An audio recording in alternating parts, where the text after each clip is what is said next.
আমাদেরকে নিতে হবে, ফায়ার থেকেও সেটা ডিসকাস করা হয়েছে। আমাদের ট্রাফিক স্যার রয়েছেন, ট্রাফিক স্যারও বলেছেন কিছু কিছু সামান্য ইস্যুস রয়েছে যেগুলো আমরা যদি মাথায় রাখি তাহলে প্রতি বছরের ন্যায় এবছরও খুব সুষ্ঠু এবং স্বাভাবিকভাবে আমরা দুর্গাপুজো পালন করতে পারবো। তো দুর্গাপুজো শুধুমাত্র বাঙালির নয়, সমগ্র বিশ্ব জুড়ে ছড়িয়ে পড়েছে। দুর্গাপুজো বাঙালির যেমন আবেগ, তেমনি প্রতিটি জায়গায় দুর্গাপুজোর মাহাত্ম্য কিন্তু অন্যরকম এবং একদমই তাই। জাতি, ধর্ম, বর্ণ নির্বিশেষে সবার জন্য এই পুজো। আমরা বিশেষ করে পুলিশ ডিপার্টমেন্টের কিছু কিছু পয়েন্টস আপনাদেরকে বলবো যেটা আপনারা প্রতি বছরই মাথায় রাখেন। যেমন প্যান্ডেলের ক্ষেত্রে আমরা এন্ট্রি এবং এক্সিট পয়েন্ট এমন ভাবে রাখবো যাতে সাধারণ মানুষ এসে বুঝতে পারে যে এটা এন্ট্রি এবং এক্সিট পয়েন্ট। কখনো কোনো যখন এমার্জেন্সি প্যান্ডেলের ভেতরে যদি হয়ে যায় সেই ক্ষেত্রে যেন সে সরাসরি বেরিয়ে যেতে পারে, তার জন্য একটা সাইনেজ রাখা দরকার। ঠিক আছে, সেই জন্য আপনাদের থেকে আমি বুঝতে পারলাম পুজোটা এসছে এবং দুর্গা পুজো এবং দুর্গাপুর এই দুটো শব্দের অনেকটা কাছাকাছি। শেষের ওয়ার্ডটা মানে শেষের বর্ণটাতে একটু পার্থক্য আছে, হর্ষক দীর্ঘটা বাদ দিলাম, বয়ের সঙ্গে লেগে আছে। তাই আমি বলছি দুর্গাপুর দুর্গাপুজো এটা একদম সমর্থক। এবং আমি দায়িত্ব নিয়ে বলছি, আমি দুর্গাপুরের লাস্ট 15 বছরের আমি বাসিন্দা ধরতে পারেন, 10 সাল থেকে আমি পার্মানেন্টলি আছি।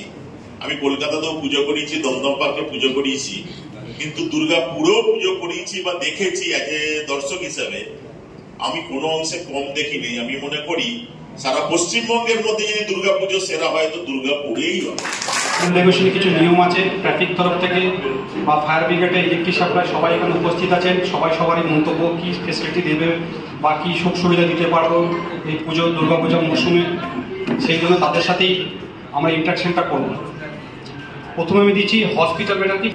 হসপিটাল নিয়ে সবসময় সাহেব এবং ট্রাফিক তরফ থেকে ইন্সপেক্টর সাহেব আছেন, হসপিটালের অ্যাসিস্ট্যান্ট সুপার সাহেব আছেন, ফায়ার ব্রিগেড থেকেও আছেন এবং লোকাল কাউন্সিলর এবং রেসপেক্টিভ পার্সন সব উপস্থিত আছেন। প্রত্যেকে আমার নমস্কার। আমার শুভেচ্ছা। আমি আর 2-3 মিনিট বলবো, আর বলার জায়গা নেই। আমি সবার শেষ বক্তা, তার আগে সব আলোচনা হয়ে যায়। আর আমাদের মধ্যে এরকম সিআই থাকলে, আমাকে সিআই বলছিল যে স্যার কিছু যদি বাকি থাকে টু দা পয়েন্ট আপনি সেটা কভার করবেন। তো অনেকদিনই হয়ে গেছে, যদিও 14 বছরে পদার্পণ করেছি, কিন্তু আমরা অনেক চেষ্টা করি আর কি যে আজকের নতুন প্রজন্মকে আমাদের সংস্কৃতি, আমাদের ঐতিহ্যটাকে তুলে ধরার জন্য ওদেরকে সেই শিক্ষাটা দেওয়া। সেই জন্য আমরা কি করি, যেমন ড্রয়িং কম্পিটিশন, আরো কিছু নাটক। এবারও কম তুলেছে। আমি অন্যান্য যারা পুজো করার ইচ্ছুক নেওয়ালে পার্টিসিপেট করতে 4 তারিখে হবে। সে কমেন্স কলেজের ওখান থেকে যারা চিতালি মাঠ থেকে গান্ধী কমেন্স কলেজে পারেন, 1 সপ্তাহ টাইম এসডিও সাহেবের কাছে গিয়ে ফর্মটা তুলে নিয়ে আসতে পারেন। 4 তারিখে হবে, 4 অক্টোবর। আমি ধন্যবাদ জানাবো एसपी साहब से सब पूरा टीम के ओसी मैडम ट्रैफिक থেকে শুরু করে ফায়ার আমার ইঞ্জিনিয়ার ম্যাডাম তো আছেন আমার, যে সবসময় থাকেন সঙ্গে এবং চেষ্টা করেন সব কাজগুলো ভালোভাবে। তো আপনারা সবাই পুজোর আগে সব থেকে বেশি কাঁচা হাইজারে থাকে যে ডিএমসি থেকে ওটা থাকে যে রাস্তা রিপেয়ারিংটা যেন হয়ে যায়। আমরা আগেও থেকে এটা রিপেয়ারিংয়ের কন্ট্রোলস বা রিপেয়ারিংয়ের ফাইলগুলো প্রসেস হয়ে গেছে। আশা নিশ্চয়ই বলতে পারি যে পুজোর ওপেনিং বা মহালয়ার সময় পর্যন্ত এগুলো করে দেওয়া হবে। প্রশাসনের যে সমস্ত রুলস রেগুলেশনগুলি আছে সেগুলি আমরা মোটামুটিভাবে অ্যাচিভ করার চেষ্টা করছি।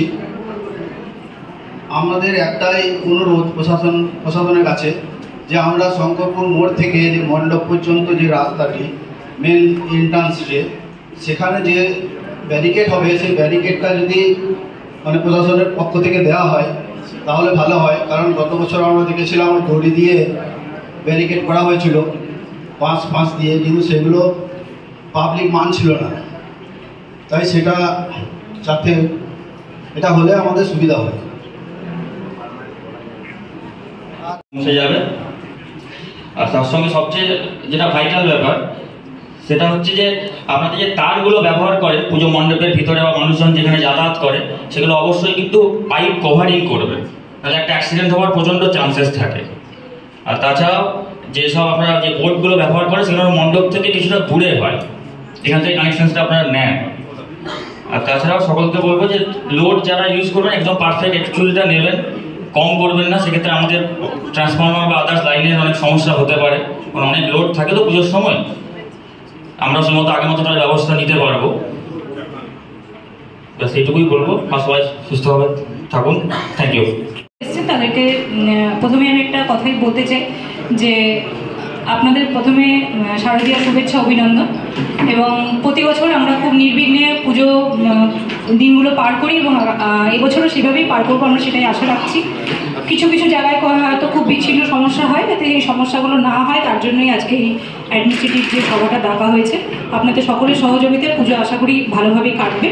তবে আপনারা একটু দেখে নেবেন যে প্রিপারেশনগুলো আমাদেরকে নিতে হয় পুজোর হওয়ার সময়। আমাদের যে সমস্ত পুজো মণ্ডপে যে সমস্ত আসেন, যারা পরিদর্শক হিসাবে আসেন, বিভিন্ন মানুষ আসেন, তারা যেন ঠিকমতো এসে পুজো মণ্ডপ পরিদর্শন করে আবার ঠিকমতো সেখান থেকে বেরিয়ে যেতে পারেন, সেই ব্যাপারটা ভলেন্টিয়ার আপনাদের মাধ্যমেই হয়। আশা করি সেখানে কোনো সমস্যা হবে না। যেটা সমস্যা হয় একটু পিক পকেটের সমস্যা হয়, মানে চোরদের সংখ্যা একটু বেড়ে যায় পুজোর সময়, বিশেষ করে যখন পুজো দেখতে যাওয়া হয় তখনও যেমন পিক পকেট হয়। ঘর বন্ধ করে আমরা পুজো দেখতে যাচ্ছি, আমাদের ঘরটাও কিন্তু তখন নিরাপত্তার অভাব বোধ করি আমরা। তো সেই জায়গাটা আমি পুলিশ প্রশাসনের সকলেই আছে এখানে, আমি সকলকে অনুরোধ করবো একটু দেখবেন, আপনাদের গাড়ি যদি একটু রাউন্ডে থাকে তাহলে আমার মনে হয় যারা এই ধরনের কাজকর্মের সঙ্গে যুক্ত থাকেন তারা একটু